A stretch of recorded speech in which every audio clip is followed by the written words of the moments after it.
আসসালামু আলাইকুম। আশা করছি সবাই ভালো আছেন। আজকে প্রথম কিছু কুমড়ার ডগা মানে বাগান থেকেই প্রথম কুমড়ার ডগা কিছু পেলাম। বেশি না, অল্প একটু।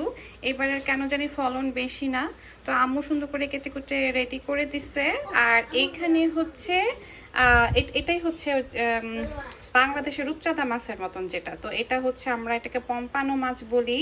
তো এই মাছটা খেতে খুবই সুস্বাদু, সব রকম ভাবে এই মাছটা খাওয়া যায়।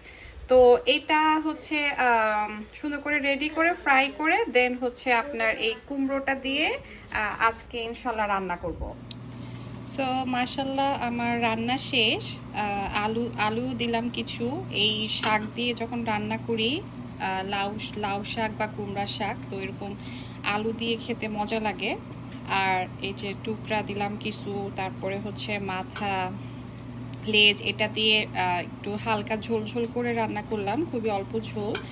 আর এটাতে আমি অনেক ঝাল দিছি, কারণ এই শাকের এই রান্নাটা ঝাল করে খেতে খুবই সুস্বাদু লাগে। তো সবাই ভালো থাকবেন, বাই।